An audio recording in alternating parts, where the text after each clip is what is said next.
दिदी ल यो भर्मी कम्पोस्टिङ यो बिनले होइन तपाईँलाई कस्तो लागिरहेछ होइन घरमा बायोडिग्रेडेबल वेस्ट कसरी म्यानेज गरिराख्नुपर्छ होइन तपाईँलाई फाइदा भयो कि भएन होइन अलिक कता केही भनिदिनुहोस् न दिदी। हजुर नमस्कार, म मन्जु राणा।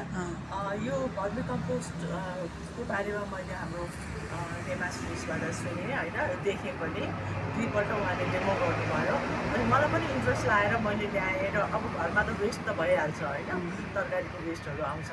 अनि यो चाहिँ हामीले चाहिँ कस्तो भयो भनेदेखि एउटा कम्पनी पनि छ हाम्रो, कम्पनीको तर्फबाट गरौँ भनेर हामी सबैले यसमा लागि पऱ्यौँ। हुन त अब यो पैसा उठ्ने त अब धेरै समय लाग्ला, किनभनेदेखि अब यो भाँडा नै सानो छ होइन, यसबाट निस्केको मलहरू अब बिक्री गरेर पैसा त तर अनुभवको लागि के यही अनुभव चाहिँ हामीले अन्ततिर सार्न सक्छौँ भनेर यो गरेको हो।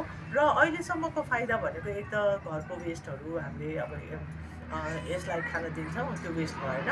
अनि अर्को कुरा चाहिँ यसले खाएपछि चाहिँ त्यो गन्ध पनि नआउने के, त्यो वेस्टको गन्ध पनि नआउने।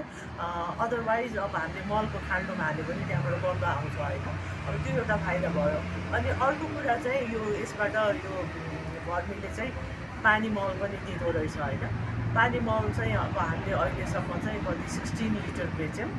अनि त्यो बेचेकोबाट एकजना दाइले चाहिँ कम्पेरिटिभली खेती गर्नुभयो थियो सागमा, के अरे एक्सपेरिमेन्ट गर्नुभयो दाइले होइन, भाउजूले भनौँ न, उहाँको वाइफले।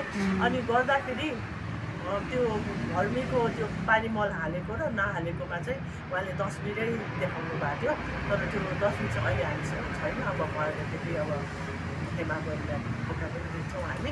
अब यसको फाइदा त कति हो नि एकदमै होइन, अब त्यो उत्पादन नै डबल हुँदो रहेछ अनि छिट्टो पनि त्यो बढ्दो रहेछ कि। जस्तो त्यो साग हेरेको पानी नहालेको साग चाहिँ एकदम लिखुरे के यत्रो भएर बसिरहेको, अनि तर त्यो मल पानी हालेको साग चाहिँ यत्रो के एकदम ठुल्ठुलो, हेर्दै डर लाग्दो होइन। अनि त्यो फाइदा त आफूले प्रत्यक्ष देखिसक्यो। अब त्यो छ, अब अवश्य पनि अब मल पनि फाइदा नै हुन्छ होला। र मल पनि हामीले चाहिँ अब अहिलेसम्म झन्डै 4 केजी बेचिसक्यौँ होइन आफ्नै समूहको साथीहरूलाई। अब यो त डेफिनेटली फाइदा नै छ। भनेपछि अनि तपाईँले फोहोर पनि फ्याँक्नु परेन होइन, यो जुन फोहोर पनि फ्याँक्नु परेन। जस्तो अब यहाँ हेर्नुहुन्छ भनेदेखि यहाँ पराल पनि छ। अब यो पराल त यसलाई फ्रेन्डली नै हो होइन, यो टिके भइहाल्छ। अब धेरै कुराहरू चाहिँ अब प्याज र लसुनको बोक्रा मात्रै हामीले फ्याँक्ने गरेका छौँ क्या। अरू कुराहरू तरकारी भयो, फलफुल भयो, फलफुलको पनि अब धेरै जसो अब विशेष गरेर यो के भन्छ खरबुजा तरबुजा हो, त्यसको उसहरू पनि खेर गएन। त्यो डिके हुनु त टाइम लाग्छ नि, किन साह्रो छ होइन, तर यसले त खाइदिएर छिटो डिके हुन्छ। अनि अर्को चाहिँ त्यही अमिलो कुराहरू चाहिँ हामीले जस्तो सुन्तलाको बोक्राहरू चाहिँ हालेको छैन, तर केराको बोक्राहरू भयो होइन, केही पनि खेर गइरहेको छैन।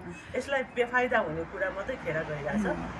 अनि जराको सोसियल भेन्चरको जुन सर्भिस छ होइन, तपाईँ जुन पाउनुभयो ट्रेनिङ लिएपछि, त्यो चाहिँ कस्तो लागिरहेछ र त्यसमा के थप के चाहिन्छ जस्तो लागिरहेछ तपाईँलाई? यो जराले जुन सर्भिस दिइरहेछ होइन, अब टाइममा हेमा बहिनी आएर हामीलाई गाइड गर्नुहुन्छ, यो भएन यस्तो गर्नु। जस्तो अहिले यो जाडोको सिजनमा गएर यो यसको रिप्रोडक्सन पनि एकदम कम भइरहेको जस्तो छ।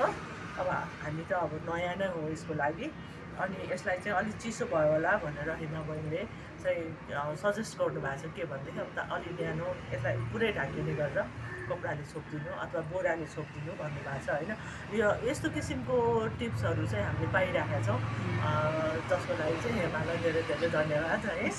बेला बेलामा फोन गरेर कस्तो भइरहेको छ भन्नुहुन्छ, एकदम राम्रो भइरहेको छ। Thank you.